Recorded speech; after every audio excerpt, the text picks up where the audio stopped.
Saudaraku sekalian,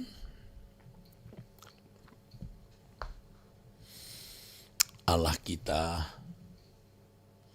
bukan saja baik, tetapi sangat baik. Allah Bapa kita lebih dari Bapa di dunia ini.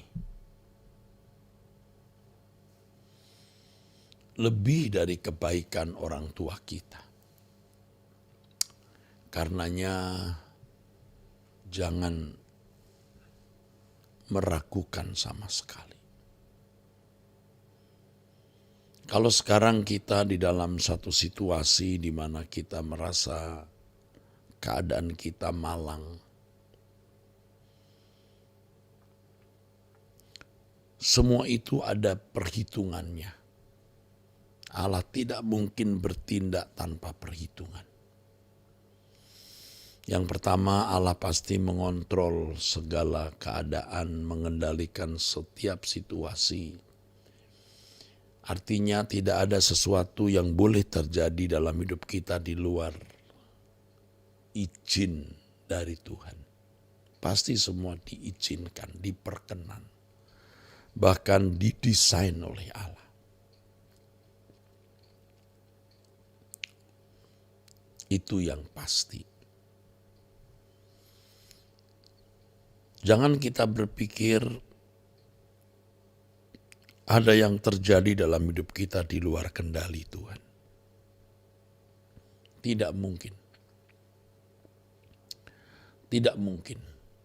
Karena Alkitab berkata dalam Roma 8 ayat 28, Allah bekerja dalam segala sesuatu mendatangkan kebaikan bagi orang yang mengasihi Tuhan. Allah bekerja dalam segala hal. Bukan turut bekerja, kata turut dalam teks aslinya tidak ada.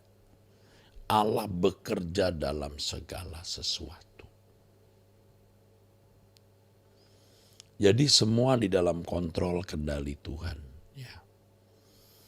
Pasti semua ada hitungannya. Saya menggunakan kata hitungannya.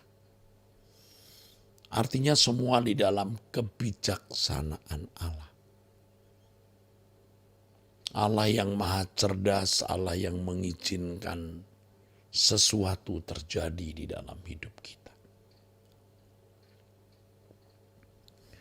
Sering kita tidak mengerti mengapa hal itu terjadi. Dan Allah membiarkan kita tidak mengerti. Tetapi kalau kita benar-benar bertanya, Allah pasti menjawab.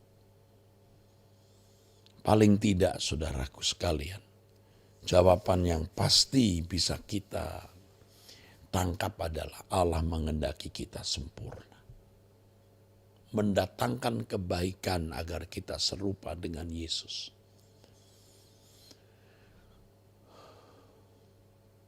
Untuk sementara waktu kita dihajar, disakiti, supaya kita dapat terhindar dari bencana malapetaka yang lebih dahsyat, yang sangat dahsyat. Sama seperti orang tua yang memukul anak karena anak nakal, karena tidak mau sekolah, karena tidak mau bekerja. Semua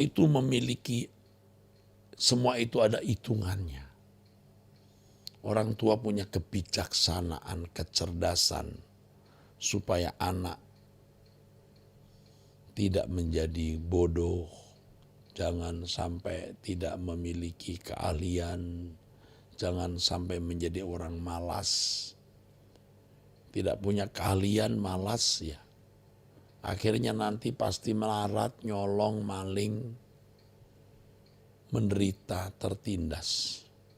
Ini kalau analoginya dengan kehidupan manusia pada umumnya.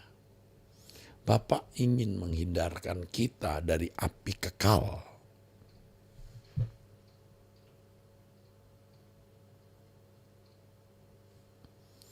Bapa mau menghindarkan kita dari api kekal, saudaraku.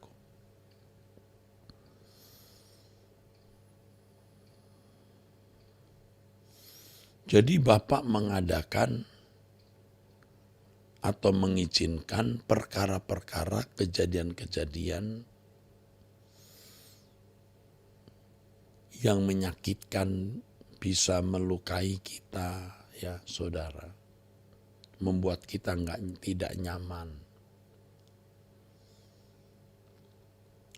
Bukan karena Tuhan memang mau menyakiti atau melukai kita, tapi karena Tuhan mau menyembuhkan kita. Menyembuhkan kita.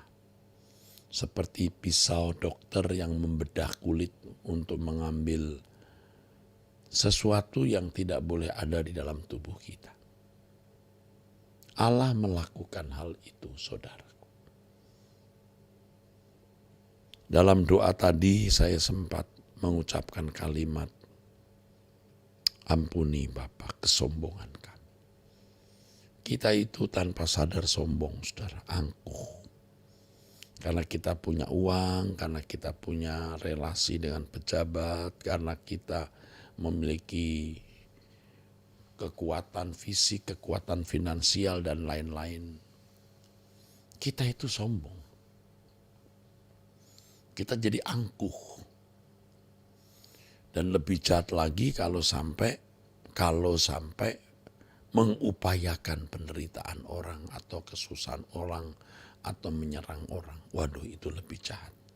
Itu pasti kuasa kegelapan mencengkeram seseorang yang dengan kekuatan uang, kekuatan relasi pejabat, dia menyakiti sesamanya.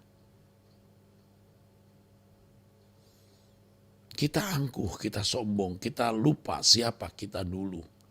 Bahkan kita ini bukan siapa-siapa, saudara.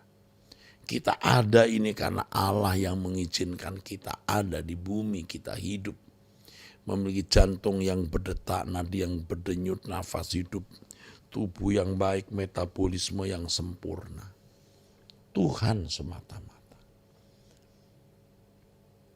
Kita tidak menjaga perasaan Tuhan. Kita berbuat apa yang kita mau perbuat. Kita bicara, kita ngomong apa yang kita mau bicara. Kita tulis sesuatu di media sosial yang kita mau tulis. Yang penting kita puas, kita senang. Kita tidak menjaga perasaan Tuhan. Apalagi kalau yang kita tulis itu mau nyerang orang. Tidak sebut nama tapi menggiring opini, itu jahat sekali. Itu kuasa kegelapan, saudara. Jangan kita melakukannya. Sering saya mengajak saudara untuk diam. Diam. Diam.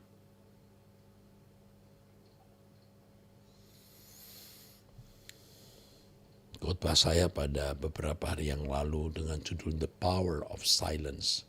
Kuasa berdiam diri. Kuasa diam. Kuasa teduh, tenang, saudara. Hidup kita singkat, kita akan menghadap tahta pengadilan Allah. Allah memiliki proyeksi pandangan yang sempurna, yang jauh. Bukan hanya untuk sementara, tetapi untuk kekekalan. Jadi sekarang mari kita bersyukur di tengah-tengah keadaan kita yang genting, yang krisis, yang kritis, yang mencemaskan, menakutkan, bingung. Kita mau memandang Tuhan dan berkata, Tuhan, aku tak dapat berjalan sendiri dan aku tidak berani. Kalaupun ku harus jatuh hancur, ku jatuh di tangan. Kalau kita tidak tahu mengapa hal ini Tuhan izinkan terjadi, kita bisa berkata, aku percaya padamu Bapa, bahwa ini mendatangkan kebaikan untukku. Agar aku terhindar dari api kekal neraka. Agar aku memandang Engkau dan supaya aku masuk kerajaan surga. Aku dimurnikan, didewasakan dan disempurnakan. Dan temukan apa maksud Tuhan di balik semua kejadian yang saudara alami. Tuhan pasti menjawabnya. Jangan takut terhadap apapun yang sedang kita alami saat ini. Seperti yang tadi saya katakan, semua dalam kontrol Allah, dalam kendali Allah, dalam izin Tuhan, bahkan dalam desain Tuhan yang sempurna, yang bijaksana, yang maha cerdas, agar kita bisa menjadi seseorang sesuai dengan apa yang Allah kehendaki dan Allah rencanakan. Pasrah, sumeleh, lan sumarah. Artinya kita menyerah dan mengarahkan diri kita hanya kepada Tuhan. Demikianlah pesan Tuhan untuk kita pada kesempatan ini. Mari kita berdoa. Terima kasih untuk perjumpaan kita Bapa, untuk doa pagi ini. Kami serahkan seluruh perjalanan hidup kami hari ini dalam tangan Bapa. Khususnya pelayanan pekerjaan-Mu yang harus kami tunaikan. Kami bersyukur, kami bisa terus sadar, bertobat dan berserah. Terima kasih Bapa, dalam nama Yesus Kristus kami bersyukur, kami berdoa padamu.